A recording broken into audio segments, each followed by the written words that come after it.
पीछे आजा पीछे पीछे आजा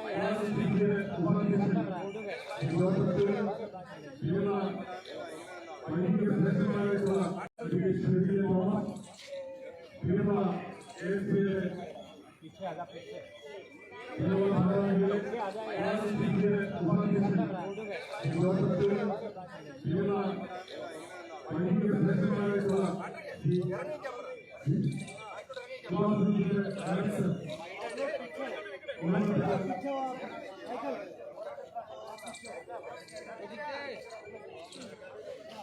अब आएगा पूरा है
जनरल सेक्रेटरी योगी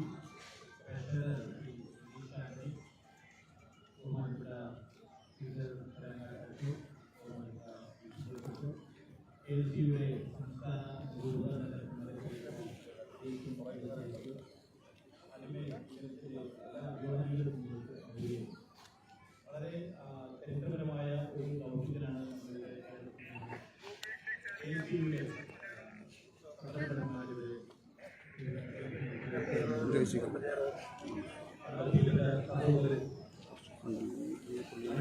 സംസ്ഥാനത്ത് സ്ഥൂലമായി ഭരണഘടനാ അവകാശങ്ങളുമായി ഇല്ലാതാക്കപ്പെടുമ്പോൾ സ്ത്രീകളും കുട്ടികളുമൊക്കെ രാജ്യത്തിന്റെ വിവിധ ഭാഗങ്ങളിൽ അപമാനിക്കപ്പെടുകയും ആക്രമിക്കപ്പെടുകയും ചെയ്യുമ്പോൾ ഒക്കെ നമ്മുടെ ഉള്ളിൽ പതഞ്ഞു പോകുന്ന അമർഷവും മുൻകട്ടയും ഒക്കെ രേഖപ്പെടുത്താനായിട്ടാണ് ഇവിടെ ഈ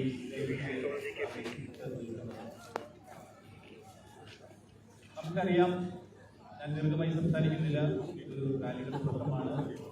നമുക്കറിയാം, ഇന്ന് ഇന്ത്യയിൽ ന്യൂനപക്ഷങ്ങൾ ഒരു അരക്ഷിതാവസ്ഥ നേരിടുന്ന സൂചനകൾ പലപ്പോഴായിട്ട് കണ്ടുവരുന്നു. ഒരുപക്ഷെ നമുക്ക് സൗത്ത് ഇന്ത്യയിൽ അത് പ്രകടനമെങ്കിലും സൗത്ത് ഇന്ത്യയിലെ പല സംസ്ഥാനങ്ങളിലും ഉണ്ടാവുന്നു എന്നത് നമ്മെ വിഷമിക്കുന്നു. നമ്മുടെ ഉള്ളിലുള്ള അമർഷം അധികാരികളെയും പൊതുസമൂഹത്തെയും വെളിപ്പെടുത്തുന്നതിലൊക്കെയാണ്. മണിപ്പൂരിൽ നടക്കുന്ന ഈ അതിക്രമങ്ങൾ ഉടനടി അവസാനിപ്പിച്ചുകൊണ്ട് എത്രയും പെട്ടെന്ന് സമാധാനം പുനഃസ്ഥാപിക്കുന്നതിനുള്ള അടിയന്തര നടപടികൾ സർക്കാർ സ്വീകരിക്കണമെന്ന് അഭ്യർത്ഥിച്ചുകൊണ്ടുമാണ് നമ്മുടെ ഈ സമ്മേളനം, ഈ പ്രതിഷേധ ധാരണ ഇവിടെ നടക്കുന്നത്. ഈ പ്രതിഷേധ ധാരണയോട് ആരംഭമായി നടക്കുന്ന ഈ റാലി നമ്മുടെ പ്രതികരണങ്ങൾ അധികാരികളെ അറിയിക്കുമെന്നുള്ള ഒരു മാർഗമായിട്ട് സ്വീകരിക്കുന്നു. ഔപചാരികമായിട്ട് കാണുകയും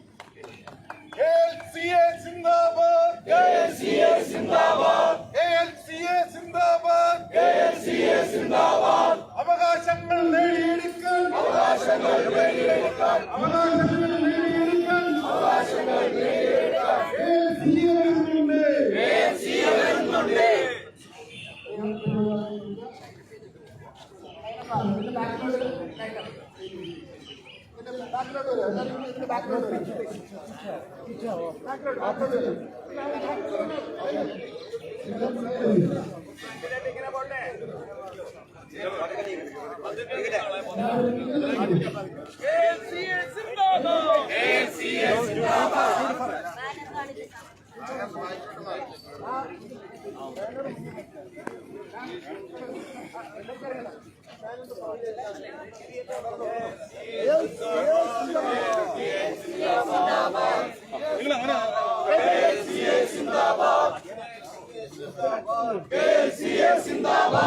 Protect minority rights. Protect minority rights. Protect minority rights. Protect minority rights. We want justice. We want justice. We want justice. We want justice. We want justice. We want justice. Protect minority rights. Protect minority rights. Protect minority rights. Protect minority rights. Establish peace. Establish peace. We want peace. We want peace. We want peace. We want peace. We love India. We love India. We love people. We love India. Protect minority rights. Protect minority rights. Protect minority rights. Protect minority rights. We want justice. We want justice. We want justice. We want justice.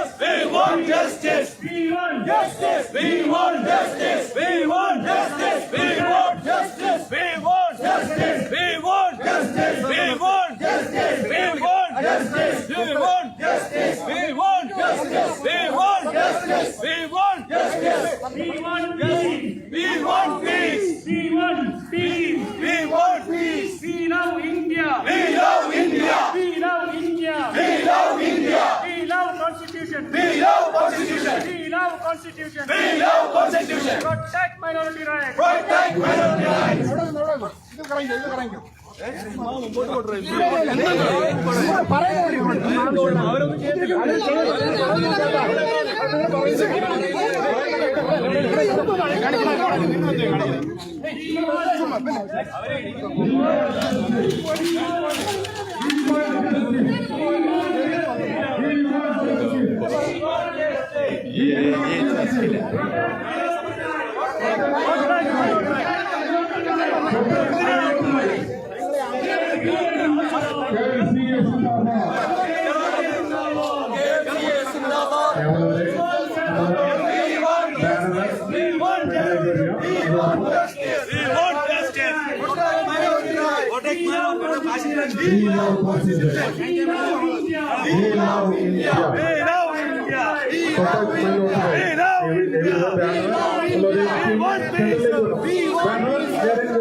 ആ banner പടക്കി വെച്ചേക്കുക. നമ്മുടെ വ്യക്തികൾ സ്റ്റേജിലേക്ക് ക്ഷണിക്കുകയാണ്.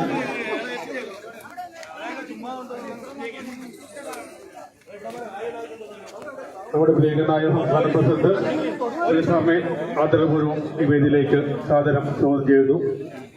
General secretary Biju Jose സാറിനെ, KRCC അധ്യക്ഷൻ നൂർ സാറിനെ എത്രയും സ്നേഹത്തോടെ ഈ വേദിയിലേക്ക് സ്വാഗതം ചെയ്യുന്നു. ലതീഷ് സാറിനെ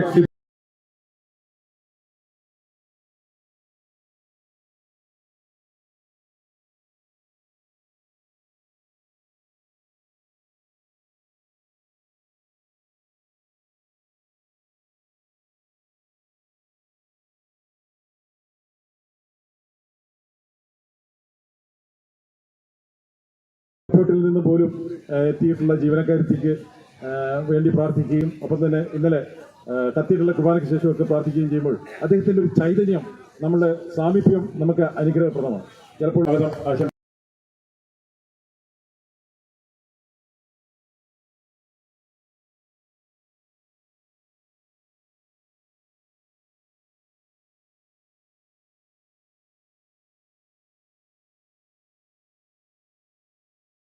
രാജ മാഡത്തെ കുറിച്ച് പറയുമ്പോൾ നമുക്കറിയാം, എന്നും അഭിമാനമായിട്ടുള്ള കേരളത്തിലെ ലത്തീൻ സഭയുടെ കൂടെ തന്നെ നടന്നിട്ടുള്ള professor KV Thomas അവറുകളാണ്.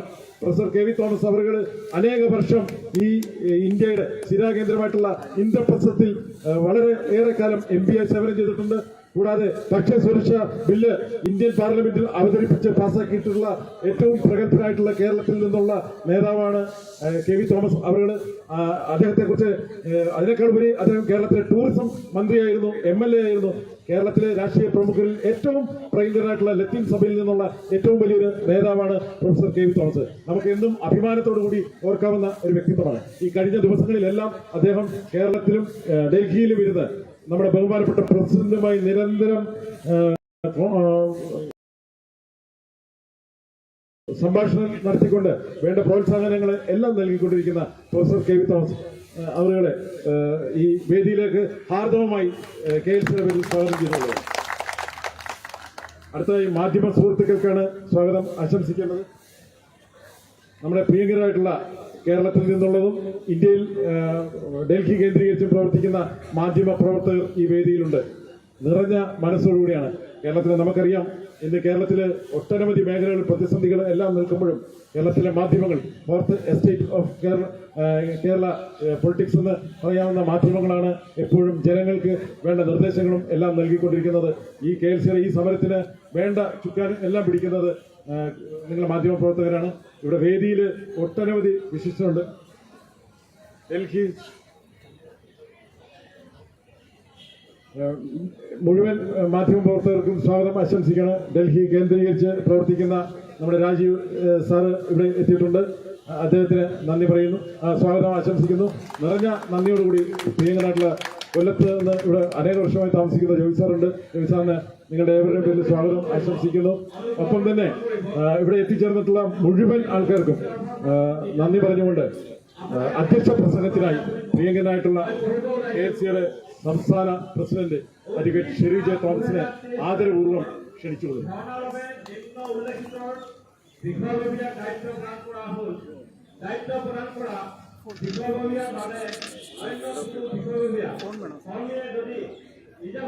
Respected Brenda Karat Madam, Srimati Ani Raja, Professor KV Thomas, and the Vice President of KRLCC and Latin spokesperson Sri Joseph Jude, Father Joseph Kripasana, Father Jason, Father Peter, and all the leaders of KLCA who are in the dais and off the dais, and my dear friends in Delhi and other those who are listening to this meeting, and my dear friends. We are forced to organize a protest, a sit-in strike here. We have not came voluntarily.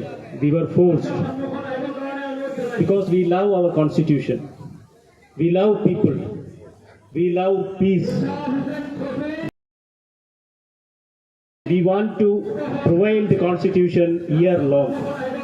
You may remember a couple of months back, we have concluded the Azadi Ka Amrit Mahotsav 75 years of our glorious constitution. We know how this constitution has been evolved. After deliberations of 2 years, 11 months and 17 days of deliberations, we have concluded this constitution. We love this constitution. We don't want this constitution to be shattered for any petty political needs. That is why we organize here. My dear friends, we are aware that what is happening in India. We are raising a couple of demands in this demonstration. As we all know, the first demand in general and in particular is we need justice and we require peace in Manipur. We have seen barbaric incidents of violence and sexual violence and other atrocities in Manipur. I am ashamed to even speak a word about what has been happening in Manipur. We need justice. We want peace in Manipur. So we are coming from the southern end of India. We want to say to this capital, we want justice to the people of Manipur, and we request the authorities to do whatever they can as per the constitution says. The constitution says if the government, state government, fails to control the atrocities, if they fail to control the law and order, then what is the remedy? That remedy says our constitution, Article 356. Then they have to invoke and they have to provide justice and peace to those people. That is one of our demands. Secondly, we say there were scholarships in India. There were scholarships to the students of minorities. MANF scholarship, Maulana Azad National Fellowship scholarships. There were pre-matric scholarships, and these scholarships are shelved now. For last couple of years, these scholarships are not available to the students of minorities. We urge to the government, you may please reinstate those scholarships. That is the second demand. And thirdly, we would like to say, in Kerala there are around 500 kilometers of coastal area. We, the coastal people in Kerala, are vulnerable to the soil erosion and sea attack. We say, you may introduce funds to the Kerala to have proper seawall, proper maintenance. Especially we want to cite the incidents in Modalapudi last week happened in Kerala. In Modalapudi we all heard what has been happened. Several lives of fishermen, several lives of livelihood of the fishermen, they were shattered away due to the negligence of the ruling authorities. Can be central, can be state, whatever it be. We want justice to the people in Modalapudi as well as the people in Kerala coast. Then we also say the minorities are also backward as far as sometimes are concerned. In Kerala, the Latin Catholics are minorities as well as they belong to OBC community or other backward community. We want justice to these, all the people want justice. So we came here as part of that campaign also. Before concluding, I must say that we love this constitution for the reason that because of the plurality of the constitution, because of the diversity of the constitution. During the deliberations, during the resolutions of the evolvement of constitution, forefathers of our constituent assembly, they have, after much resolutions, after much deliberations, these issues were discussed therein. What should be the name of the nation? Whether a religion should be for a nation? What should be the name, the religion, and the other natures of the constitution? But after resolutions, they have decided we should say, we the people of India. We should not say any religion. We should not say any particular community. We should say, we, the people of India, have solemnly resolved this nation as a sovereign, socialist, democratic, secular republic. That's what we are confirming. That's what we are reiterating. We want India to be like that. We don't want India to be mutilated in hands of any particular communities. We are not against anyone. We don't resist anyone. Let them establish their rights. But it must not be the peace of women, it must not be the peace of violence, but it must not be in the terms of violence. You cannot attribute violence, you cannot attribute injustice to the people, to the women, to the children, and to the downtrodden. We are not supporting it. We are against it. That is why we are sitting here. I am not detailing much more. There are many dignitaries in this stage, but one thing, my dear friends, we have to say that we have remedies for everything.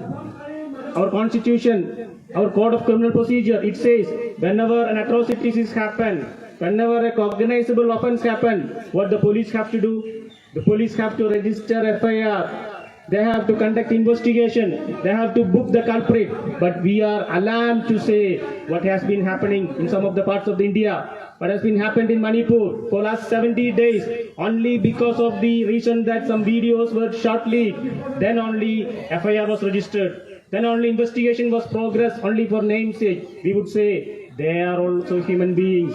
They are our brethren. They are part of us. So we would like to extend our support to those minorities, those ethnic minorities in Manipur. And we also say there are several students who avail the scholarships. There are several students who avail these scholarships and they have developed their dreams. But once you stop the MAN of scholarship, once you stop the pre-matric scholarships, there are many number of students who are now failed to continue their education, who are failed to foster their education, other prospects, they are now shattered. So we request the government to reinstate that scholarships.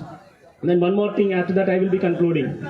You know, the coastal Kerala, for last couple of decades, in Kerala, the coastal area is in a vulnerable condition. We don't have any political support. We don't have any other communal support. We, especially the Latin Catholics who are living in the coastal area, are facing utter difficulties. We have to go to sea. Many of the people have to go to sea, whether it is in troubled sea or in a calm sea. We have to go to sea for our livelihood. But they are preventing. What is preventing? Only the non-maintenance of the seawall. Seawall need not be constructed alone. It has to be maintained continuously. So we urge the seawalls to be continued. For that, funds has to be pumped. The coastal area is also a boundary of the nation. It's not the boundary of Kerala alone. The Kerala coast is the boundary of the nation also. So central government is also having a duty to extend funds to protect the coastal area and coastal line and the coastal belt of that area. That is one of the demands we are requesting now. I am concluding. I am thanking you all for gathering here. Today we are 60 people are from Kerala.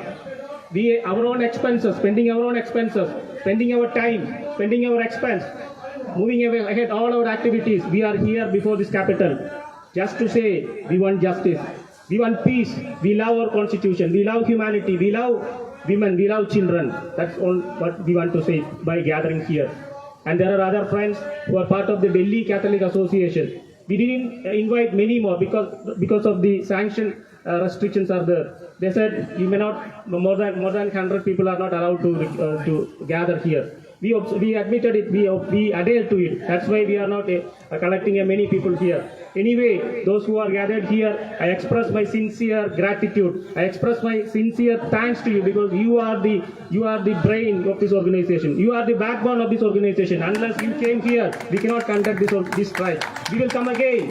Whenever there is injustice, whenever there is violation of rights, we will come again. And I am concluding, my dear friends, let us unite. Let us unite together because this nation says unity in diversity is what the Constitution says. Unity in diversity. We are a nation of pluralism, not nation of unity in a single-handed man or single-handed religion. We love justice, we love Constitution, we love humankind. Thank you. I invite Brinda Karat Madam to inaugurate this demonstration.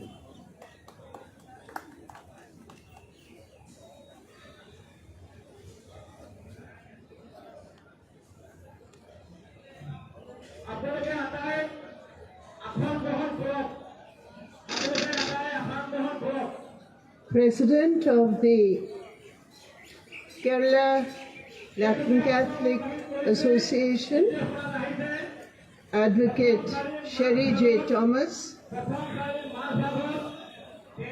other important dignitaries on the stage,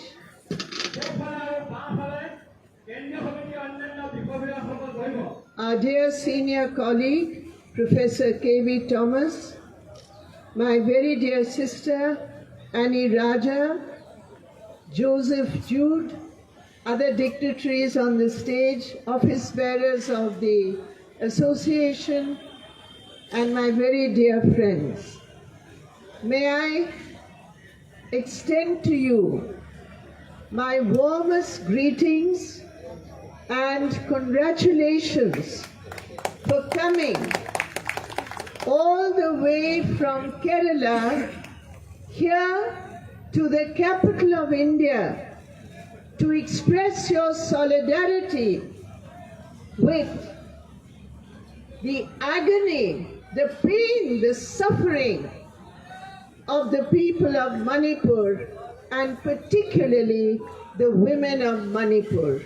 It is very, very important that people all over India are making their protests heard, expressed, because what has happened in Manipur is unprecedented in the history of India. And therefore, you, representing the Kerala Latin Catholic Association, coming here to Delhi to raise your voice. I know how difficult it is to travel so far, and you have come here in spite of the inclement weather to express your solidarity. It means a lot to every single person in Manipur, to every single person concerned as to what is happening here in India, and therefore I congratulate you, I greet you, and also I thank you for joining this big struggle for justice in Manipur. My dear friends, we should be clear as to the different dimensions of what is happening in Manipur. We know one of the most shocking and horrific dimensions is the violence that women face. We all saw that horrific video in which 3 Kuki women were stripped, paraded, humiliated, and one of them was gang raped. We know that her father, her brother were brutally killed because they tried to protect their sister, their daughter, and they paid the price with their lives. Yesterday, I received a document collected by some of the Kuki organizations in Manipur. They have given details of the horror of the crimes. We know that the United Nations has often passed resolutions about conflict zones, war zones, and they have specifically mandated that these must be considered the most horrific of crimes. But what is happening in Manipur? These are citizens of our country. And what is happening to citizens of our country is as bad as any war zone, and particularly the way that women have been targeted. And therefore, this dimension of using women's bodies to send a message to the so-called other, to use division and use women's bodies to make your political message of hatred, my dear friends, it is akin to a war crime, and it is shocking and shameful that in the 75th year of India's independence, such crimes can go unpunished.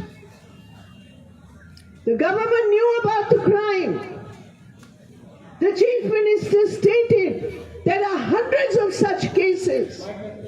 But until that video was shown, not a single person was punished, not a single person was arrested, and today only 7 of that gang have been arrested in spite of the clear evidence. So this dimension of crimes against women is not an ordinary crime, my dear friends. And this is what we must understand. The second dimension of what is happening in Manipur is the political dimension. We know in Manipur there are many communities. We also know that in Manipur in the past also there have been conflicts between the Kukis and the Nagas, between the Nagas and the Meiteis, and between tribal communities and those living in the valley. We know that. But what is happening today? Today, in a planned manner, on the basis of an ideology, the RSS ideology, the reality is the women of Manipur were attacked, the women of Manipur were raped, the women of Manipur were assaulted as part of a campaign of ethnic cleansing. We should not forget that dimension. It is ethnic cleansing of a whole community, the tribal Kuki community in Manipur. And the second aspect is that it is not just ethnic cleansing, it is communal cleansing. The tribal communities, the Kuki tribal communities, a large majority of them believe in Christianity. They believe in their religion.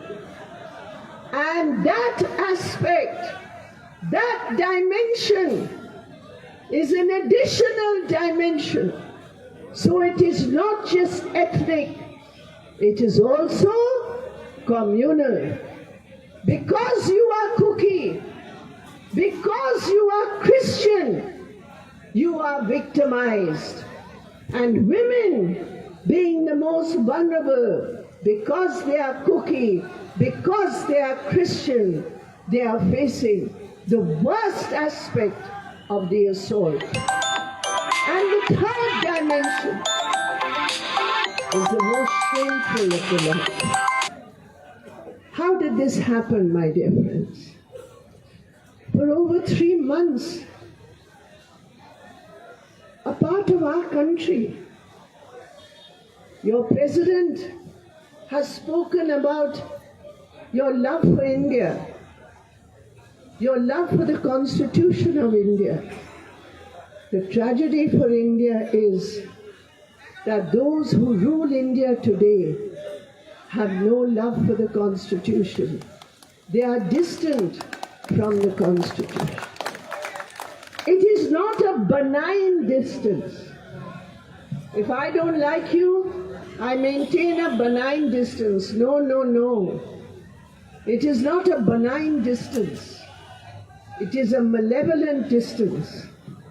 It is a distance that with every policy, with every practice, they want to destroy that Constitution. The pillars of the Constitution, for them today, secularism is a dirty word.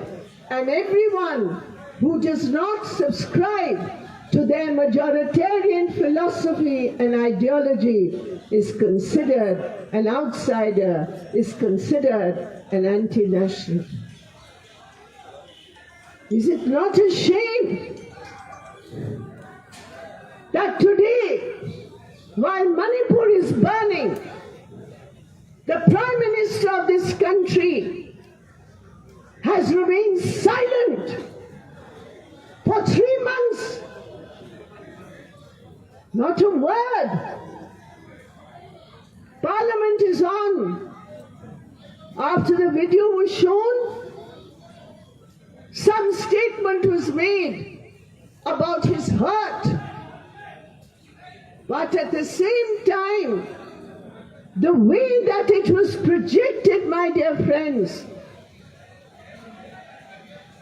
that is even more shameful. I think it would have been better for the Prime Minister to continue his Maun Vrat for Manipur, to continue to remain silent, than to make the outrageous, atrocious statement he made, trying to have a false equivalence between the ethnic communal cleansing of Manipur and crimes against women in other states of India. You know what he said? He said, Manipur is bad. I'm ashamed. But what about Rajasthan? What about Chhattisgarh? What about Bengal? In other words, the Prime Minister is guilty of trivializing, of diverting all crimes against women. Why is that so? Because the Prime Minister believes he is over and above the Constitution of India and the basic principle of good governance, which is the accountability of the Prime Minister. Parliament is on. Why cannot the Prime Minister speak? What is stopping him from speaking? They say Amit Shah is responsible. He is the Home Minister. Correct? He is the Home Minister. Rajnath Singh is the Defence Minister. When any big incident happens on the border, where there is some praise to be gained, does not the Prime Minister make a statement in Parliament? He speaks in Parliament. But my dear friends, because of the culpability of the double-engine government, he has refused to speak. He has refused to open his mouth. He has traveled internationally. Yesterday he was in Gujarat, Baroda, talking about development. What development can you have if people are not safe and secure in this country that belongs to us? And I want to state the culpability of the Manipur government is very, very clear. Biren Singh, the Chief Minister of Manipur, he is directly patronizing the mighty extremists there in Manipur. Of the two groups there, everybody knows the Aramba Bengal group, it is being patronized by the Chief Minister. It's not a secret. They themselves have made a statement. And not just that, the second group, the Lipun group, the leader of that group has openly stated that we want the rise of Hindutva in Manipur. We want the removal of all these external elements. My dear friends, when Muslims were attacked, then other minority communities felt we are not being attacked, the Muslims are being attacked. When Muslims were called termites, today these minority students are here from Assam. You ask them what is their condition. In Assam, every single Bengali-speaking Muslim is called a termite, an illegal immigrant. They are locked up in detention camps. There is no constitution, no law for them.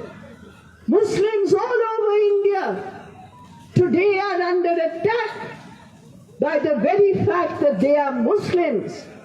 And with other minorities, they felt this is happening with the Muslims. We are not affected. Or if we are affected, it is not at the same scale. They were called termites. They were called illegal immigrants. What is happening with the cookie Christians today? Look at the interview that Biren Singh, the Chief Minister, gave to the RSS publication, the organizer, just before the violence started. The violence started in May. Just before that, Biren Singh gave an interview to the RSS organizer in which he said, these cookies, they are criminals, they are opium addicts, they are illegal immigrants from Myanmar. We have to remove them. Only then we can save Manipur. So my dear friends, you remember John Donne's poem, do not ask for whom the bells toll. They toll for thee, they toll for me. If any innocent today is assaulted because of their religion, because of their ethnicity, my dear friend, each and every Indian is diminished. Each and every Indian, their rights are assaulted. And therefore, Manipur is our Manipur. Manipur to be saved. And I would like to say,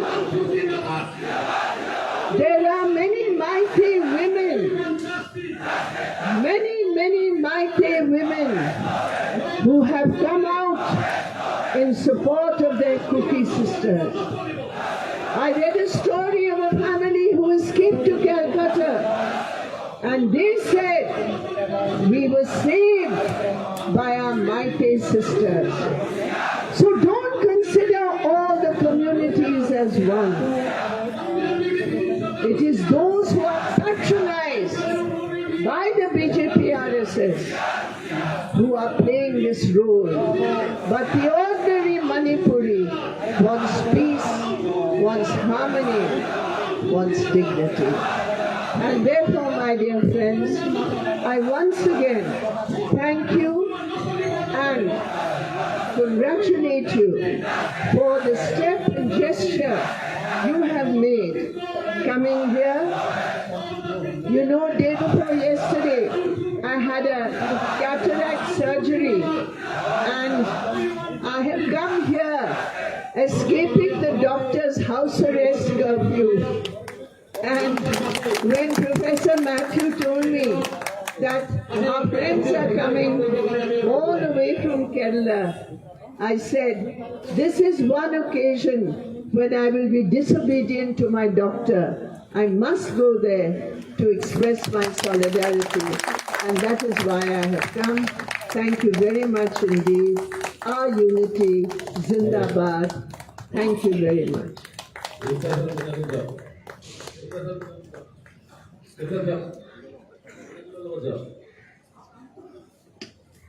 Thank you, madam. I invite Srimati Ani Raja madam to deliver word with us.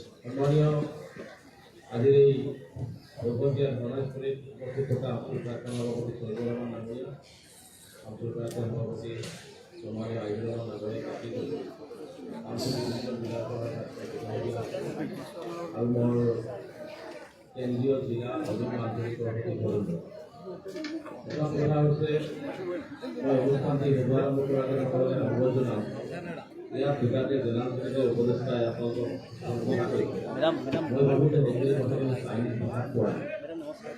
Asamiya ভাষা করছে তো অবসরের তুলনা এইবার কিন্তু মই বহু কষ্ট পাই যোৱা বছৰৰ তুলনাত এইবাৰ মই বহুত কষ্ট পাইছোঁ অনুভৱ হৈ আছে যে আমাৰ একান্ত আঞ্চলিক কৰ্মী হয়তো আমি কম আহিছোঁ আমি জিলা সমিতিবিলাকৰ বেলেগ মানুহ আহিছোঁ তেনেকুৱা অনুভৱ হৈ আছে ബഹുമാന്യനായ അധ്യക്ഷൻ, লাষ্ট কথাটো গৈ വേദിയിലിരിക്കുന്ന കേരള ലാറ്റിൻ കാത്തലിക് അസോസിയേഷന്റെ സമാരാധ്യരായ നേതാക്കളെ,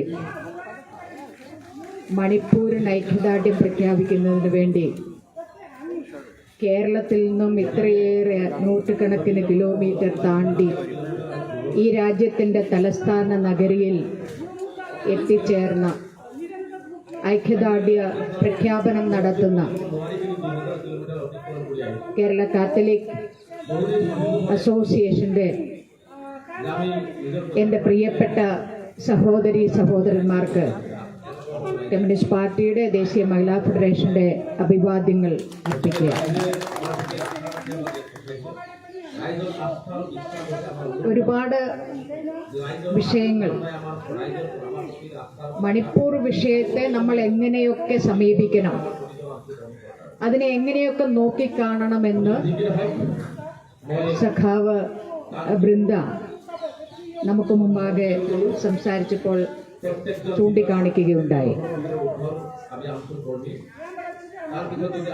മെയ് 3-ാം തീയതിയാണ് ഈ രാജ്യം അറിയുന്ന വലിയ കലാപത്തിന് മണിപ്പൂരിൽ തുടക്കം കുറിക്കുന്നത്. ആ മെയ് 3-ാം തീയതി തുടക്കം കുറിച്ചതിന് ശേഷം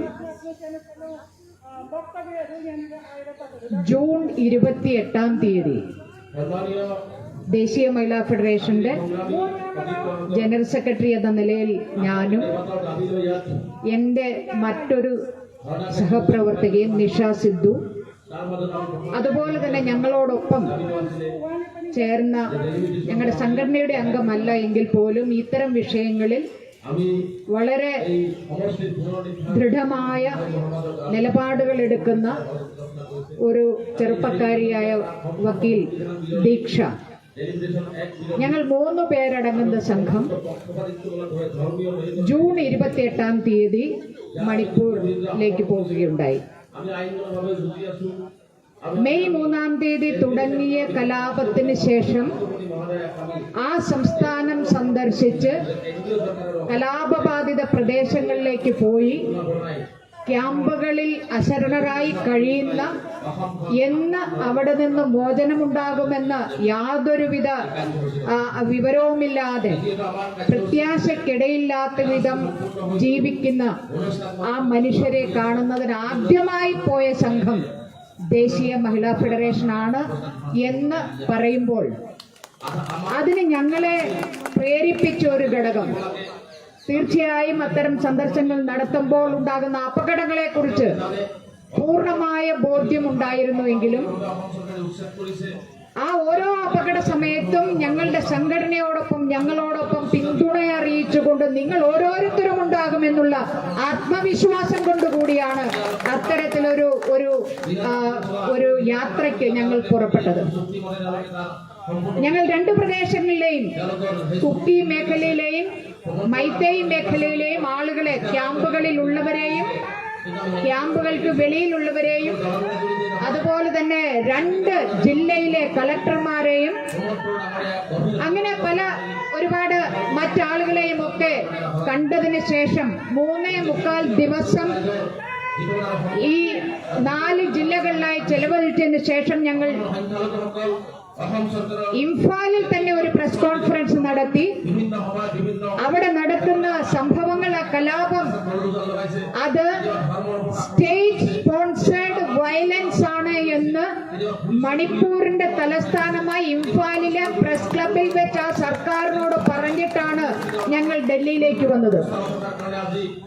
ജൂലൈ 3-ാം തീയതി കലാപത്തിന്റെ 2 മാസം പൂർത്തിയാകുന്ന അന്ന് ഡൽഹി പ്രസ് ക്ലബിൽ ഞങ്ങൾ വീണ്ടും പത്രസമ്മേളനം നടത്തി. ഞങ്ങൾ പറഞ്ഞു ഇതൊരു സ്റ്റേറ്റ് സ്പോൺസേർഡ് വയലൻസ് ആണ് എന്ന്. അത് 3-ാം തീയതിയാണ് ഞങ്ങളുടെ പത്രസമ്മേളനം. എന്നാൽ 8-ാം തീയതി ഞങ്ങൾക്കെതിരായി മണിപ്പൂരിൽ ഒരു കേസ് രജിസ്റ്റർ ചെയ്തു. ആ കേസ് ദേശദ്രോഹ കുറ്റത്തിന് വേണ്ടിയുള്ള അത്തരം വകുപ്പുകൾ ചുമത്തി ഉള്ള കേസാണ്. ആ കേസിനെ ഞങ്ങൾ നേരിടും, രാഷ്ട്രീയമായും അതുപോലെ തന്നെ നിയമപരമായും നേരിടും. അതിന്റെ ഒന്നും വിശദാംശങ്ങളിലേക്കല്ല ഞാൻ പോകുന്നത്. ഞങ്ങൾ അവിടെ കണ്ട, ഇത് നിങ്ങളെ ഒന്ന് അറിയിക്കുന്നതിന് വേണ്ടി മാത്രം പറഞ്ഞു എന്നേ ഉള്ളൂ, ഞങ്ങൾ അവിടെ കണ്ട ചില കാഴ്ചകൾ, അത് പറയണമെങ്കിൽ ഒരുപാട് സമയം വേണം. പക്ഷെ ചില പ്രധാനപ്പെട്ട സംഭവങ്ങൾ നിങ്ങളോട് പങ്കുവയ്ക്കണമെന്ന് ഞാൻ ആഗ്രഹിക്കുക. ഈ മണിപ്പൂരിലെ ഈ വിഷയം മെയ് 3-ാം തീയതി പൊട്ടിപ്പുറപ്പെടുമ്പോൾ അത് സത്യത്തിൽ കുക്കി കമ്മ്യൂണിറ്റി, മെയ്തേയ് കമ്മ്യൂണിറ്റിക്കെതിരായി നടത്തിയ ആക്രമണമായിരുന്നില്ല. കുക്കി കമ്മ്യൂണിറ്റി ആ സംസ്ഥാന സർക്കാരിനെതിരായി കഴിഞ്ഞ കുറെ നാളുകളായി നിരന്തരമായ സമരത്തിലായിരുന്നു. അതിന് അവരുടേതായ കാരണങ്ങളുണ്ട്. അതിൽ പ്രധാനപ്പെട്ട 2-3 കാരണങ്ങൾ പറഞ്ഞാൽ, മാർച്ച് മാസത്തിൽ നടന്ന കുക്കി പ്രദേശത്തെ, കുക്കിയിൽ മഹാഭൂരിപക്ഷവും ക്രൈസ്തവരാണ്, ക്രിസ്ത്യാനികളാണ്. ആ കുക്കി മേഖലയിലെ ചില ഗ്രാമങ്ങൾ ഫോറസ്റ്റ് കൺസർവേഷൻ നിയമത്തിനനുസരിച്ച് 1965 കൊണ്ടുവന്ന നിയമമാണത്. ആ നിയമം ഇപ്പോൾ 2023 അതൊന്ന് നടപ്പിലാക്കുന്നതിന്, 2022 മുതൽ നടപ്പിലാക്കുന്നതിന് ആ സംസ്ഥാന സർക്കാർ തീരുമാനിച്ച്, അങ്ങനെ അതിന്റെ പേരിൽ കുക്കി മേഖലയിലെ കുക്കികൾ കൂടുതലായി താമസിക്കുന്ന മലയോര മേഖലയിലെ ഒരുപാട് ഗ്രാമങ്ങൾ, ക്രിസ്ത്യാനികൾ താമസിക്കുന്ന ഗ്രാമങ്ങൾ മാർച്ച് മാസത്തിൽ ഒഴിപ്പിക്കുകയുണ്ടായി. അവരെല്ലാം അവിടുന്ന് തുരത്തി.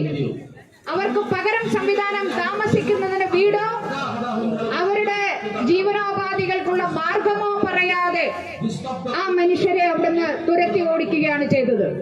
ഇത് മാർച്ചിൽ മലയോര മേഖലയിൽ, കുക്കി മലയോര മേഖലയിൽ നടന്ന സംഭവമാണ്. എന്നാൽ അതേ മാർച്ചിൽ ഇംഫാലിൽ 3 ക്രിസ്തീയ ദേവാലയങ്ങൾ, അത് ഡിഫറന്റ് ഡിനോമിനേഷനിൽപ്പെട്ട 3 ദേവാലയങ്ങൾ, അത് തകർക്കുകയാണ്, ബുൾഡോസർ വെച്ച് തകർക്കുകയാണ്. പറഞ്ഞ കാരണം, ഇത് അനധികൃതമായി കയ്യേറിയ സ്ഥലമാണ്, സർക്കാരിന്റെ സ്ഥലമാണ് എന്ന് പറഞ്ഞുകൊണ്ട് ആ 3 പള്ളികളും തകർത്തു. അതിൽ ഒരു വിഭാഗം, ഒരു ക്രിസ്തീയ വിഭാഗം, ഞങ്ങൾ അവരെയും അവസാനം കണ്ടു.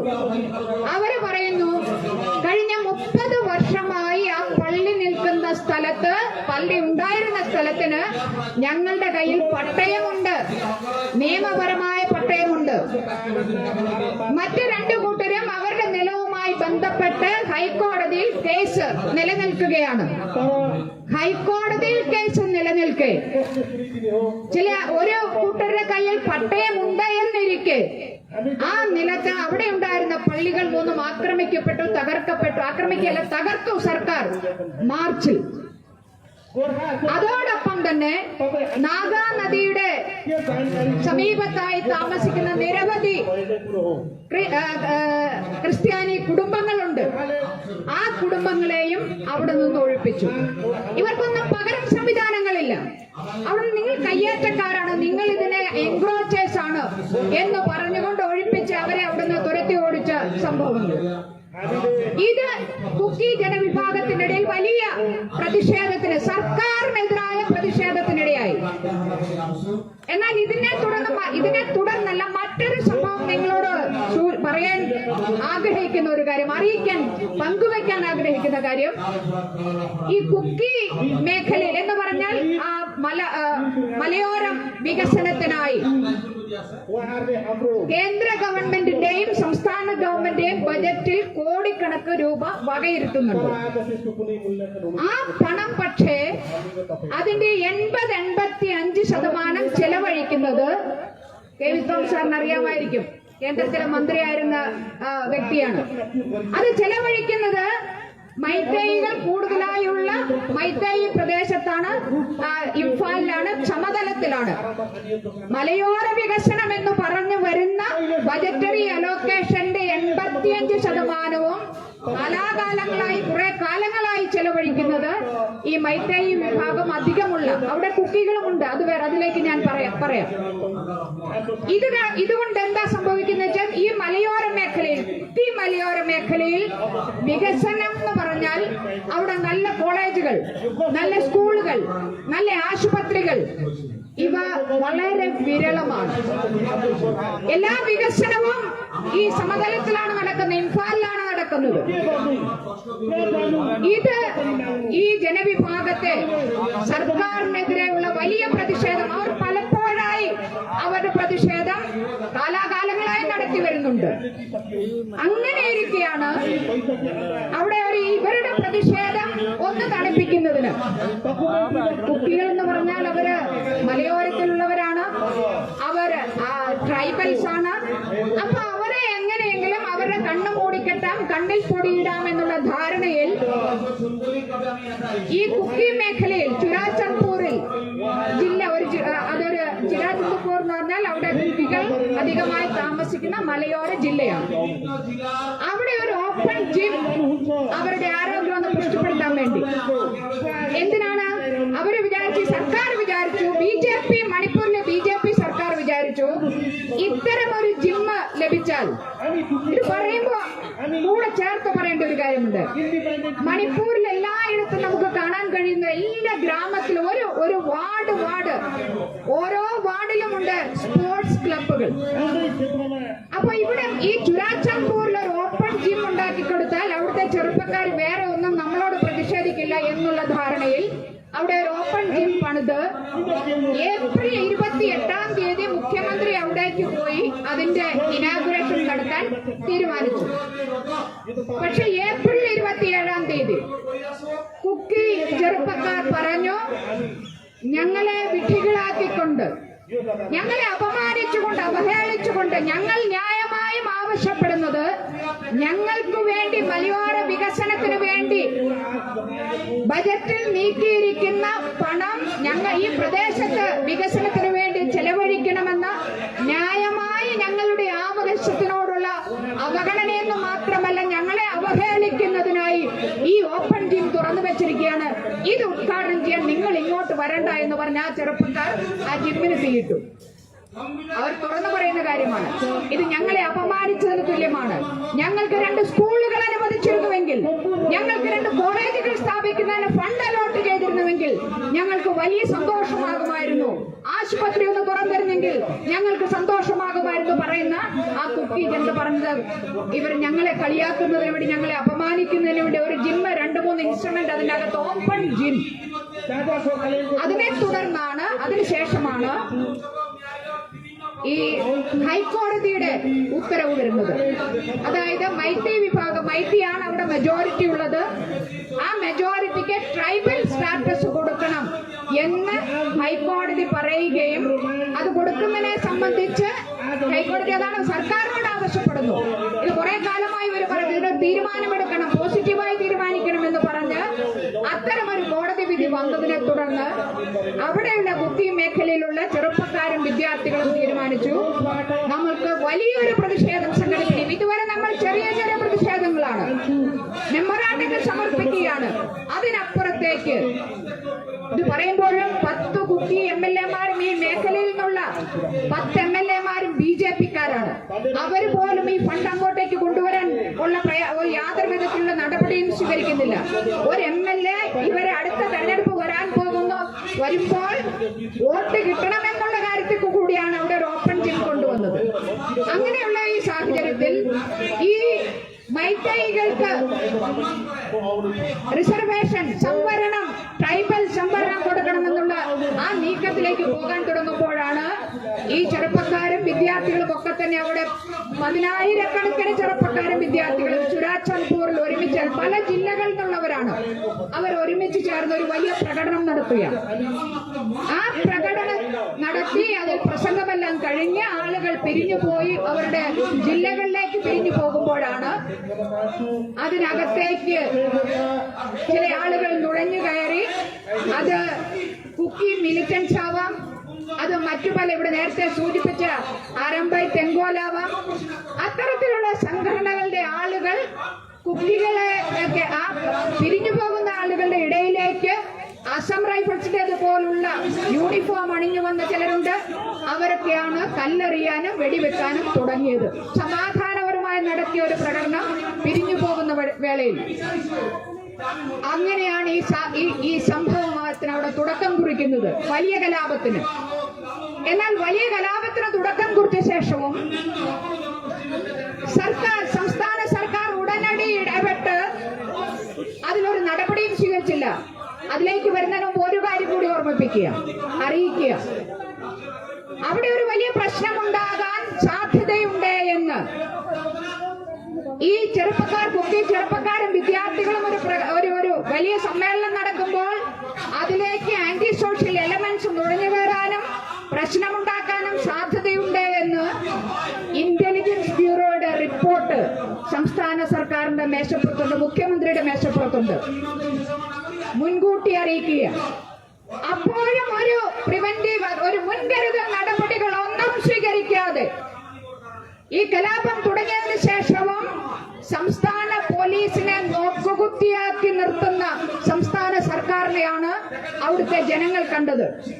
നമ്മൾ കണ്ടു മൈറ്റൈ വിമൻ തെരുവിലിങ്ങനെ ഇറങ്ങി എല്ലാത്തിലും ഇടപെട്ട് ആർമി പോകുമ്പോൾ അവരുടെ വഴി മുടക്കുന്നു എന്ന് പറയുമ്പോൾ മൈറ്റൈ വിമൻ എന്തുകൊണ്ട് തെരുവിലേക്ക് ഇറങ്ങേണ്ടി വന്നു എന്നുള്ളതിന്റെ പൂർണ്ണമായ ഉത്തരവാദിത്വം അവിടെയുള്ള സംസ്ഥാന സർക്കാരിനും കേന്ദ്ര ഗവൺമെന്റിനുമാണ്. കാരണം ആ ഒരു കൊച്ചു സംസ്ഥാനത്ത് 40,000-ഓളം, ഞങ്ങൾ ചെല്ലുമ്പോൾ 40,000, ഇപ്പൊ അത് 1,00,000 പറയുന്നത് കേട്ടത്.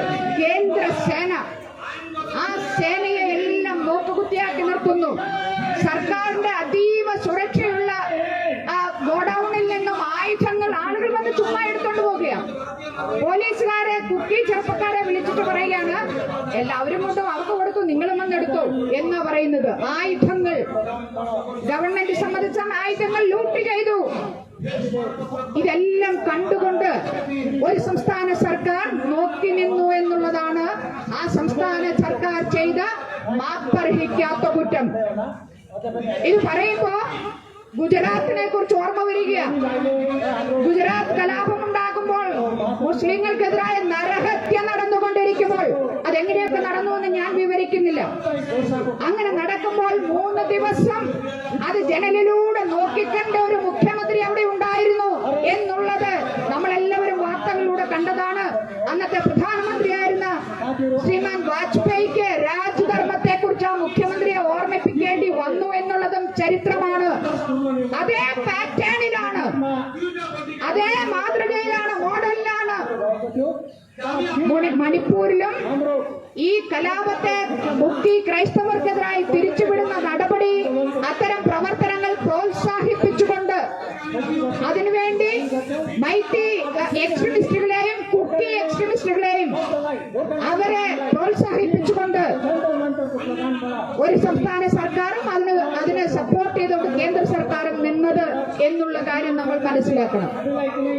ഇന്ന് ഞങ്ങൾ പോകുമ്പോൾ ഇന്നുള്ള നിലയിൽ അത്രയും രൂക്ഷമായിട്ടില്ല.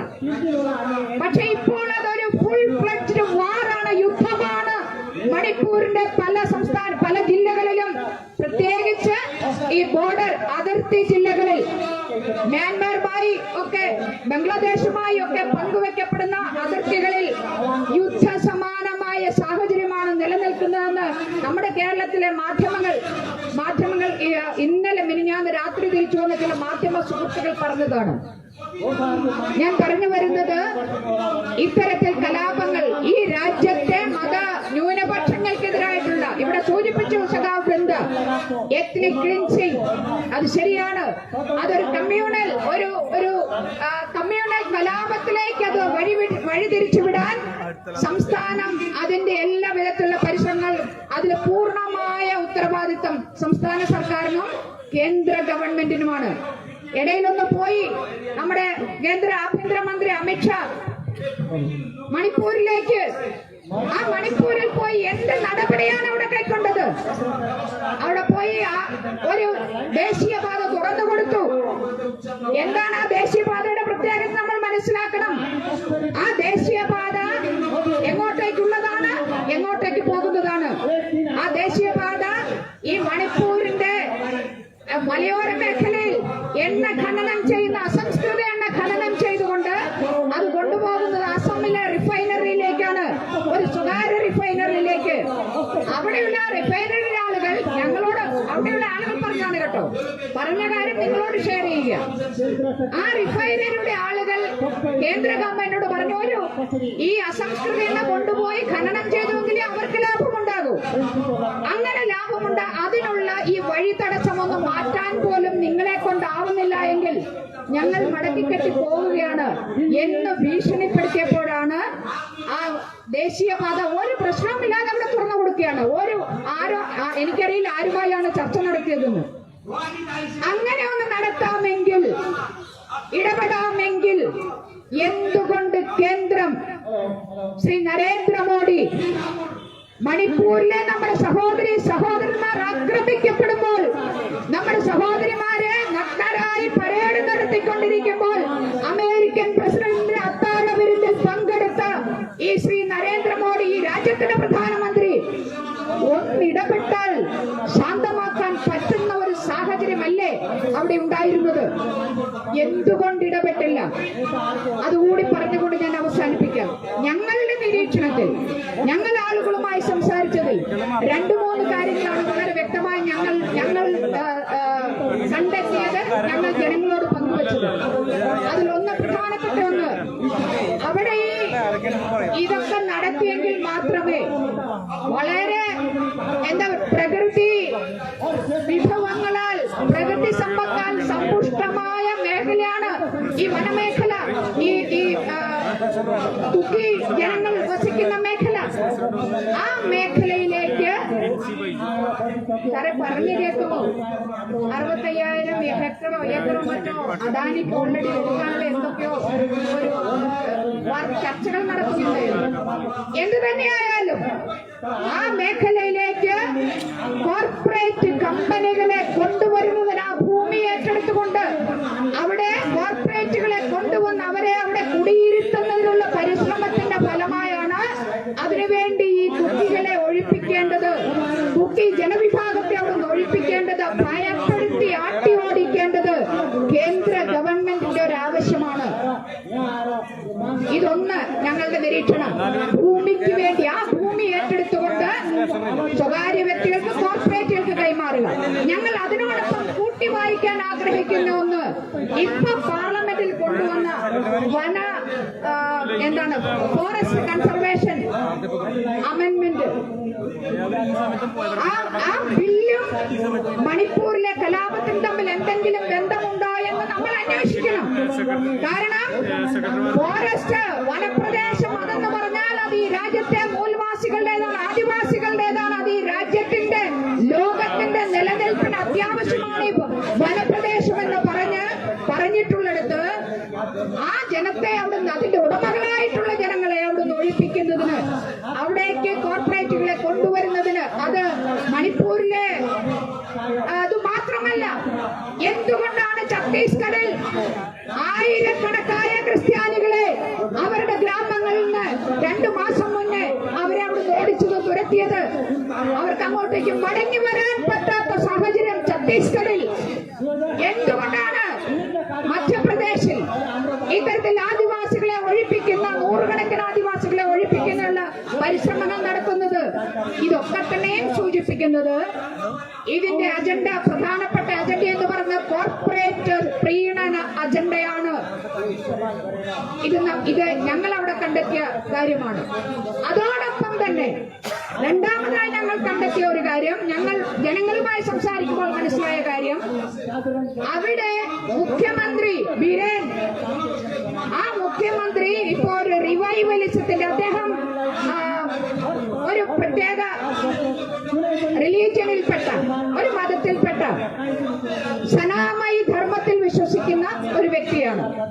അവര് പറയുന്നത് ഇവരെ സനാമയിക്കാരെയാണ് മുഴുവൻ ക്രിസ്ത്യാനികളാക്കിയത്, കൺവേർട്ട് ചെയ്തത്. അതുകൊണ്ട് അവരെയൊക്കെ ഗർ വാപ്പസി, അതുകൊണ്ടാണ് കുക്കികളുടെ ദേവാലയങ്ങൾ മാത്രമല്ല മൈറ്റി ക്രിസ്ത്യൻസിന്റെയും ദേവാലയങ്ങൾ തകർക്കപ്പെട്ടത്, തീ വെച്ച് നശിപ്പിക്കപ്പെട്ടത്. ഇതിന്റെ ആ ഒരു കമ്മ്യൂണൽ ഒരു അജണ്ട, ആ ഗർവാപ്പസി അജണ്ട അവിടെയും നടപ്പിലാക്കാൻ ആരംഭായ് തെങ്കോൽ, മൈറ്റേലുപെൻ തുടങ്ങിയ വലത് തീവ്രവാദ സംഘടനകളെ പരിപോഷിപ്പിക്കുന്ന മുഖ്യമന്ത്രിയുടെ അജണ്ടയുടെ ഭാഗം കൂടിയാണ് മണിപ്പൂർ ക്രിസ്ത്യാനികൾക്ക്, മണിപ്പൂരിലെ കുക്കികൾക്ക് ഇത്തരത്തിലുള്ള ദുരന്തം നേരിടേണ്ടി വന്നത്. മൂന്നാമത്തെ വിഷയം, അവിടെ സ്ത്രീകളുടെ ശരീരം ഒരു ഉപകരണമായി, ഒരു ആയുധമായി ഉപയോഗിക്കപ്പെട്ടു. അത് പോലീസും സേനയും അതിന് നോക്കി നിന്നു അത്തരമൊരു സംഭവത്തിന് എന്നുള്ളതാണ്. ഇപ്പൊ പ്രധാനമന്ത്രിയുടെ രോഷം നമ്മൾ കണ്ടു. ഒരു വീഡിയോ പുറത്തു വന്നപ്പോൾ, ആ വീഡിയോ പുറത്തു വന്നപ്പോൾ അതിൽ നടന്ന സംഭവങ്ങളെ കുറിച്ചുള്ള രോഷം അതെങ്ങനെ പുറത്തായി, അതും ഈ പ്രത്യേക സമയത്ത് പുറത്തായി. ഇതാണ് പ്രധാനപ്പെട്ട രോഷം. മണിപ്പൂരിനെ കുറിച്ച് എന്തെങ്കിലും പറഞ്ഞോ? ഒരക്ഷരം പറഞ്ഞില്ല. ഇന്ന് പത്രത്തിൽ കണ്ടു, അമിത്ഷാ ഇന്നലെ പാർലമെന്റിൽ പറയുകയാണ്, പ്രധാനമന്ത്രി തുടക്കം മുതലേ ഇത് വീക്ഷിച്ചുകൊണ്ടിരിക്കുകയാണ്. ചിലപ്പോൾ 3 തവണ പോലും ഞങ്ങളോട് ചോദിക്കാറുണ്ട്, അവിടെ ബന്ധപ്പെടാറുണ്ട്, എന്താ കുക്കികൾ മുഴുവൻ അവസാനിച്ചോ എന്നാണോ പ്രധാനമന്ത്രി നിങ്ങൾ അന്വേഷിച്ചുകൊണ്ടിരിക്കുന്നത്, അതിനുശേഷം ഇടപെടുന്നതിന് വേണ്ടി എന്ന് ചോദിക്കാൻ ഞങ്ങൾ ആഗ്രഹിക്കുക. പ്രധാനമന്ത്രി മണിപ്പൂരിനെ കുറിച്ചൊന്നും പറഞ്ഞില്ല, വീഡിയോയെ കുറിച്ചാണ് പറഞ്ഞത്. ഇന്ത്യയുടെ പരമോന്നത നീതിപീഠം സുപ്രീം കോടതി, ആ സുപ്രീം കോടതിക്ക് മുമ്പാകെ മണിപ്പൂരിലെ കുക്കി ജനവിഭാഗം ഒരുപാട് കേസുകൾ കൊണ്ടുവന്നിട്ടുണ്ട്. അഡ്വക്കേറ്റ് കോളിൻ ഗോൺസാൽവസ് അവർക്ക് വേണ്ടി വാദിച്ചുകൊണ്ടിരിക്കുകയാണ്. അങ്ങനെയുള്ള സാഹചര്യത്തിൽ അതിനെല്ലാം ഒരു സമയബന്ധിതമായി നമ്മൾ കാണണം. ഒരു സംസ്ഥാനത്ത് കലാപമുണ്ടായിട്ട് മാസങ്ങളോളം ആ കലാപം നീണ്ടു നിൽക്കുന്നു എന്ന് പറഞ്ഞാൽ അതിൽ ഏറ്റവും വലിയ വിക്ടിംസ് ആകുന്നത് സ്ത്രീകളും കുട്ടികളുമാണ് എന്നുള്ള സാമാന്യ ബോധം എല്ലാവർക്കും ഉണ്ടാകും. സുപ്രീം കോടതിക്കും ചീഫ് ജസ്റ്റിസിനും അത് ഉണ്ടാവേണ്ടതാണ്, ഉണ്ടാവും തീർച്ചയായും. അവസാന ആശ്രയം നമ്മളുടേത് സുപ്രീം കോടതിയാണ്. ആ സുപ്രീം കോടതി ചീഫ് ജസ്റ്റിസിന് മുമ്പിൽ ഈ കേസുകളിരിക്കുമ്പോഴാണ് ഈ വീഡിയോ വരുന്നത്. അദ്ദേഹവും ഞെട്ടിയത് അപ്പോഴാണ്. അതാണ് ഞാൻ പറയാൻ ആഗ്രഹിക്കുന്നത്. അദ്ദേഹവും ഞെട്ടിയത് ഈ വീഡിയോ കണ്ടപ്പോഴാണ്. പ്രധാനമന്ത്രി ക്ഷോഭിച്ചതും ഈ വീഡിയോ കണ്ടപ്പോഴാണ്. ദേശീയ മഹിളാ ഫെഡറേഷനും കമ്മ്യൂണിസ്റ്റ് പാർട്ടിക്കും ചോദിക്കുവാനുള്ളത്, നിങ്ങളുടെ ഫോറത്തിൽ നിന്നുകൊണ്ട് ചോദിക്കുവാനുള്ളത്, ഇങ്ങനെ എത്ര വീഡിയോ വേണ്ടിവരും പ്രധാനമന്ത്രിക്ക് മണിപ്പൂരിനെ കുറിച്ചൊന്ന് സംസാരിക്കാൻ? മണിപ്പൂരിൽ ദുരിതമനുഭവിക്കുന്ന ജനങ്ങളുടെ കണ്ണീരൊപ്പുന്നതിന് വേണ്ടി ആ സംസ്ഥാനം ഒന്ന് സന്ദർശിക്കാൻ പ്രധാനമന്ത്രിക്ക് എത്ര, how many more videos you need mister prime minister? ഇതാണ് ഈ രാജ്യത്തെ ജനങ്ങളൊക്കെ തന്നെ ചോദിക്കുന്നത്. എന്തൊരു അഹങ്കാരമാണ്! പാർലമെന്റിൽ തെരഞ്ഞെടുക്കപ്പെട്ടു വന്ന പ്രതിപക്ഷ പാർട്ടികൾ ആവശ്യപ്പെടുകയാണ്, ഒരു ചർച്ച വേണം, പ്രധാനമന്ത്രി അതിലൊരു സ്റ്റേറ്റ്മെന്റ്, ഒരു പ്രസ്താവന നടത്തണം എന്ന് പറയുമ്പോൾ അത് പ്രധാനമന്ത്രിക്ക് തോന്നുമ്പോൾ നടത്തും എന്ന് പറയാനുള്ള മെജോറിറ്റേറിയൻ ഫാസിസ്റ്റ് അരഗൻസ്, അതാണ് പ്രധാനമന്ത്രി അവിടെ കാണിച്ചത്. ഇപ്പോഴും അതുകൊണ്ടാണ് അവസാനം നോ കോൺഫിഡൻസ് മോഷൻ, അവിശ്വാസ പ്രമേയം കൊണ്ടുവരേണ്ടി വന്നത്. എല്ലാവരും ഞെട്ടിയപ്പോൾ ഞങ്ങൾ ഞെട്ടിയില്ല. ഞങ്ങൾ ഞെട്ടാതിരുന്നതിന്റെ കാരണം അവരൊക്കെ കണ്ടവരൊക്കെ പറഞ്ഞു, ഇന്നലെ രാത്രി ഞങ്ങൾക്ക് ഉറങ്ങാൻ കഴിഞ്ഞില്ല. മണിപ്പൂരിലെ ഓരോ ക്യാമ്പും സന്ദർശിച്ച ശേഷം അന്ന് മുതൽ ഇങ്ങോളം രാത്രിയിൽ ഉറക്കമില്ലാത്ത രാത്രികളാണ് ഞങ്ങൾക്ക്. ഞങ്ങൾ അവിടെ കണ്ടത് നിങ്ങൾ വീഡിയോയിലാണ് കണ്ടത്. അത്തരം ദുരന്തങ്ങളിലൂടെ കടന്നു പോകേണ്ടി വന്ന പെൺകുട്ടികളെ ക്യാമ്പുകളിൽ കണ്ടവരാണ് ഞങ്ങൾ.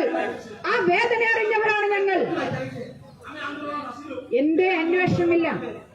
എന്റെ കേസ് 12-ാം തീയതി കേസ് FIR ഫയൽ ചെയ്തിട്ട് വീഡിയോ പുറത്തു വരേണ്ടി വന്നു. അത്തരമൊരു ഹീനമായ കുറ്റം നടത്തിയവരെ ഒന്ന് അറസ്റ്റ് ചെയ്യാൻ 75 വർഷത്തെ ജനാധിപത്യ രാജ്യം ഈ രാജ്യത്തെ സ്ത്രീകളെ ആക്രമണങ്ങളിൽ, കലാപങ്ങളിൽ ഒരു ഉപകരണമായി അവരുടെ ശരീരം ഉപയോഗപ്പെടുത്തുമ്പോൾ അതിലൊരു നടപടിയെടുക്കാൻ ത്രാണിയില്ലാത്ത, ചങ്കൂറ്റമില്ലാത്ത, സ്ത്രീവിരുദ്ധമായിട്ടൊരു ഗവൺമെന്റ് ഈ രാജ്യവും ആ സംസ്ഥാനവും ഭരിക്കുന്നു എന്നുള്ളത് ഞങ്ങൾ സ്ത്രീകളെ സംബന്ധിച്ചിടത്തോളം ഏറ്റവും ഒരു ദുരന്തപൂർണമായ ഒരു കാലഘട്ടത്തിലൂടെയാണ് ഞങ്ങൾ കടന്നു പോകുന്നത്.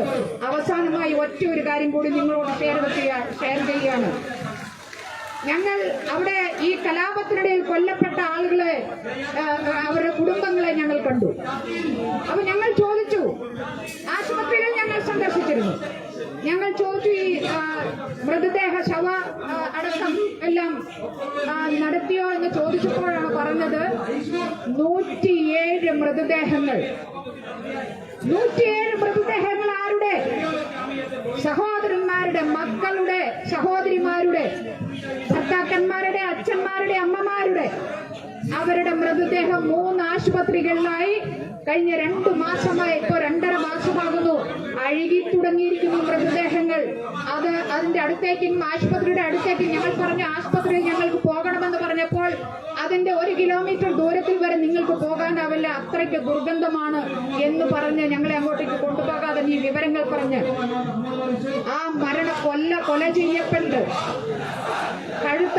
അറുക്കപ്പെട്ട് കൊല ചെയ്യപ്പെട്ട, വെടിവെച്ച് കൊല ചെയ്യപ്പെട്ട, തല്ലിക്കൊന്ന ആ മൃതദേഹങ്ങളോടുള്ള ആദരവ് കാണിക്കണം. ഒരു മനുഷ്യന് ഏറ്റവും അവസാനം നൽകുന്ന ആ അവസാനത്തെ ചടങ്ങ്, അതാണ് ആ മനുഷ്യന്റെ ജീവിതത്തിൽ ലഭിക്കുന്ന ഏറ്റവും വലിയ ഒരു മാന്യത, ഒരു ഡിഗ്നിറ്റി. അത് ലഭിക്കുന്നതിനാവശ്യമായിട്ടുള്ള നടപടികൾ സ്വീകരിക്കണമെന്ന് ആഭ്യന്തരമന്ത്രിക്ക് ദേശീയ മഹിളാ ഫെഡറേഷൻ ഒരു മെമ്മോറാണ്ടം കൊടുത്തു. ഒരു നടപടിയുമില്ല.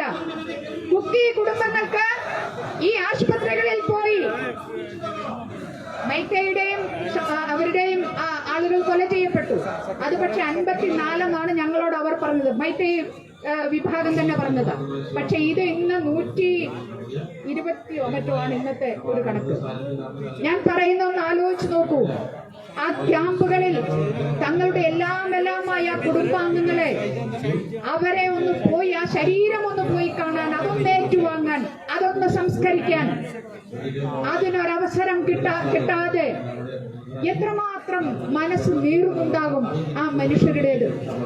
അവര് ബോഡി ഐഡന്റിഫൈ ചെയ്യാൻ പോയാൽ അവരെ കൊല ചെയ്യും, അവർ ജീവനോടെ തിരിച്ചു വരില്ല, പോകാൻ സാധിക്കില്ലാത്ത ഒരു സാഹചര്യം. ഈ ബോഡികൾ, ഈ മൃതശരീരങ്ങൾ, ഇത്രയേറെ മനുഷ്യരുടെ മൃതശരീരങ്ങൾ ആശുപത്രികളിൽ ഇരുന്ന് അഴുകുന്നു എന്നുള്ളത്, ആ വേദനയോടെ ഈ മനുഷ്യർ അവരുടെ ബന്ധുമിത്രാദികൾ കഴിയേണ്ടി വരുന്നു എന്നുള്ളത് നമ്മുടെ ജനാധിപത്യത്തിന്റെ ഏറ്റവും വലിയ കളങ്കമായി നമ്മൾ കാണേണ്ടതുണ്ട്. അതുകൊണ്ട് ദയവ് ചെയ്ത് എനിക്ക് മണിപ്പൂരിലെ ജനങ്ങൾക്കോടെല്ലാം എല്ലാവരോടും നമുക്ക് ഐക്യദാർഢ്യം പ്രഖ്യാപിക്കാം. പക്ഷേ ഈ മരിച്ച മനുഷ്യർക്ക് മാന്യമായ അന്തിമ സംസ്കാര ശുശ്രൂഷകൾ ലഭിക്കുന്നതിന് സാഹചര്യം ഉണ്ടാകണമെന്നുള്ള ആവശ്യം കൂടി നിങ്ങളുടെ പുറത്തു നിന്നും, ലാറ്റിൻ കത്തോലിക്കൻ അസോസിയേഷന്റെ പുറത്തു നിന്നുകൂടി ഉണ്ടാവണം. ഇത് നിങ്ങൾ എല്ലാവരോടും പറഞ്ഞ് വലിയൊരു വിഷയമായി ഇതിനെ എടുത്തുകൊണ്ട് അതിനെങ്കിലും അത്രയെങ്കിലും നമുക്ക് ചെയ്യാൻ കഴിഞ്ഞാൽ ആ മനുഷ്യർക്ക് അവരുടെ പ്രിയപ്പെട്ടവരുടെ ബോഡി എത്ര ബോഡി ഏറ്റുവാങ്ങാൻ പറ്റുന്ന സ്ഥിതിയിലാണെന്ന് എനിക്കറിയില്ല. പക്ഷെ എങ്കിൽ പോലും ഒരു വലിയ മാസ് ഗ്രേവ് ഉണ്ടാക്കി അവിടെ ശവസംസ്കാരം നടത്താനുള്ള ഒരു സാഹചര്യം ഉണ്ടാക്കാനുള്ള രീതിയിൽ നമ്മളെല്ലാവരും നമ്മുടെ ശബ്ദമുയർത്തണം എന്നാണ് എനിക്ക് പറയുവാനുള്ളത്. മണിപ്പൂരിലെ ജനങ്ങളോട് എല്ലാവരും നിങ്ങളോടൊപ്പം ചേർന്നുകൊണ്ട് അവിടെയുള്ള മുഴുവൻ മനുഷ്യരോടും ഐക്യദാർഢ്യം പ്രഖ്യാപിച്ചുകൊണ്ട്, അവിടെ സ്ത്രീകൾക്കെതിരായി, കുട്ടികൾക്കെതിരായി നടക്കുന്ന അതിക്രമങ്ങളെ അപലപിച്ചുകൊണ്ട്, അതിനുവേണ്ടി എനിക്കൊരു അവസരം ഇവിടെ തന്ന് എല്ലാവരോടുമുള്ള നന്ദി രേഖപ്പെടുത്തിക്കൊണ്ട് ഞാൻ അവസാനിപ്പിക്കുന്നു. നിങ്ങൾക്ക് എല്ലാവർക്കും നന്ദി.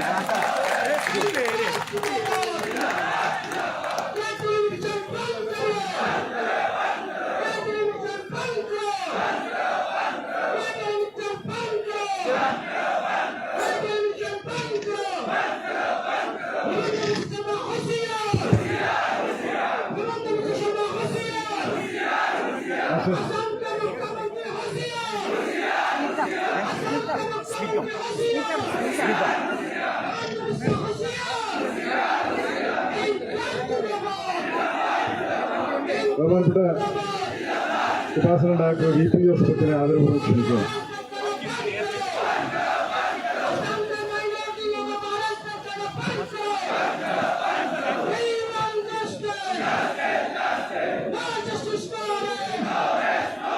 നമ്മുടെ ഏവരുടെയും പ്രിയങ്കനായിട്ടുള്ള, നമ്മുടെ കൂട്ടത്തിലെ ഒരു അംഗമായിട്ടുള്ള പ്രൊഫസർ KV തോമസ്, അദ്ദേഹം കേരളത്തിലെ ഡൽഹിയിലുള്ള ക്യാബിനറ്റ് പദവിയോടുകൂടിയുള്ള ഒരു പ്രതിനിധിയാണ്. പക്ഷെ അതിനേക്കാളുപരി അദ്ദേഹം ഡൽഹിയിൽ KLCയുടെ പ്രതിനിധി ആണ് എന്ന് പറയുവാൻ ആഗ്രഹിക്കുകയാണ്.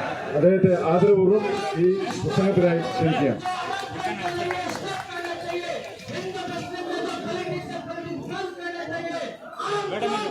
ഈ പ്രതിഷ്ഠയുടെ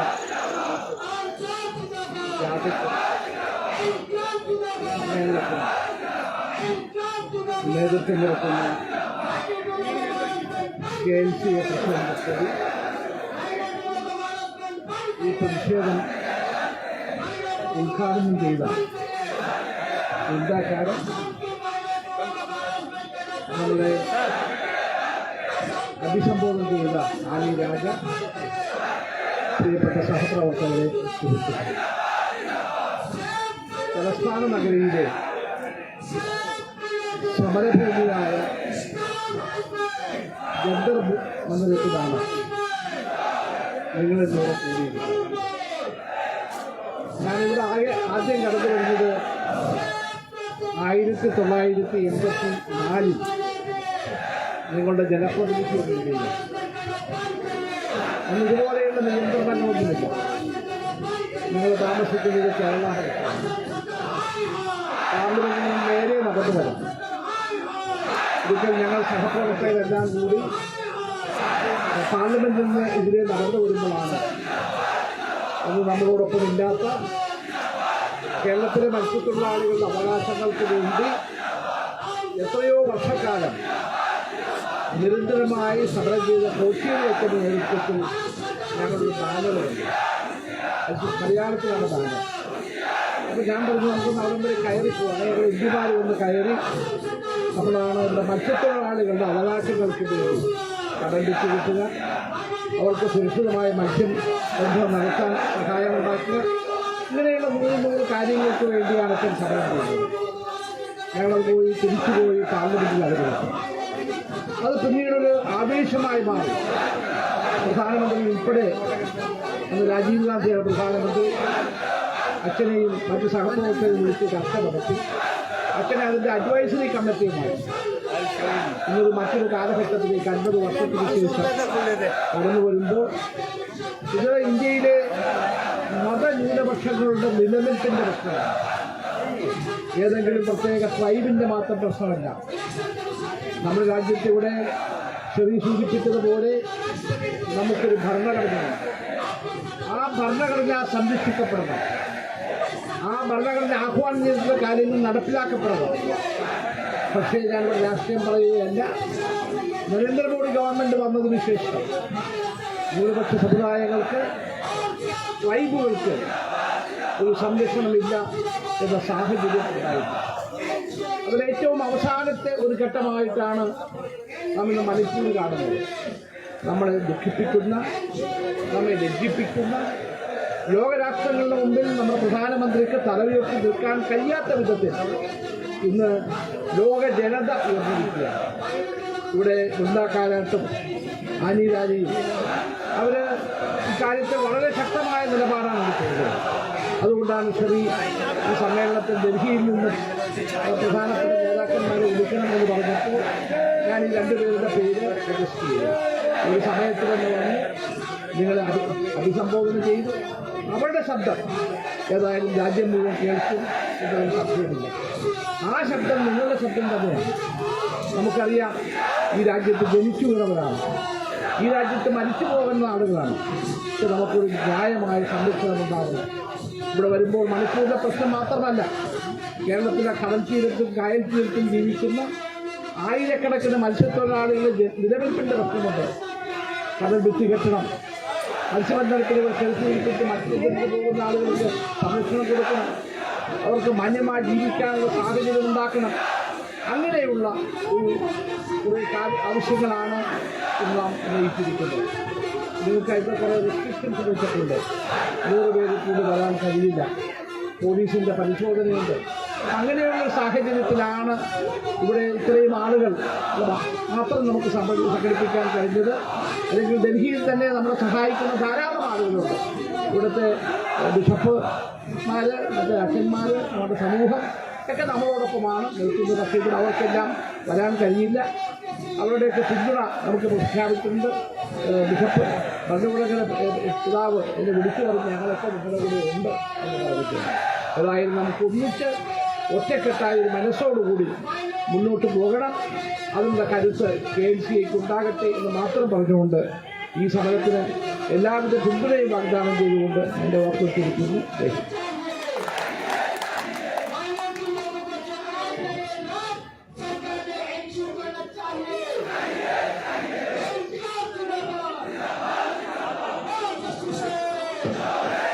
പ്രിയപ്പെട്ടവരെ, KLCയുടെ ഈ പ്രതിഷേധ സമരത്തെ അടുത്തായിട്ട് അഭിസംബോധന ചെയ്യുന്നത് KRCCയുടെ ജനറൽ സെക്രട്ടറി ശ്രീ ജൂഡ് സാറിനെ ഏറെ ആദരപൂർവ്വം ക്ഷണിക്കുന്നു.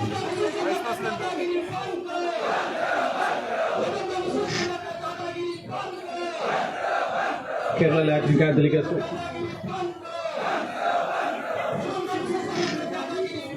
ലാറ്റിൻ കാത്തലിക് അസോസിയേഷന്റെ ബഹുമാന്യനായ president advocate Shereeja Thomas,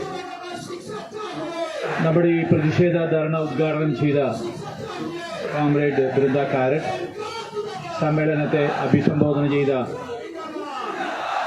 comrade അനി രാജ, ബഹുമാനപ്പെട്ട പ്രൊഫസർ KV തോമസ്, KLCയുടെ ബഹുമാന്യനായ ജനറൽ സെക്രട്ടറി ശ്രീ ബിജു ജോസി, KLCയുടെ എല്ലാവരും നേതാക്കന്മാരാണ്, പ്രിയപ്പെട്ട സംസ്ഥാന രൂപത നേതാക്കന്മാരെ, ഡൽഹിയിൽ നിന്നും ഈ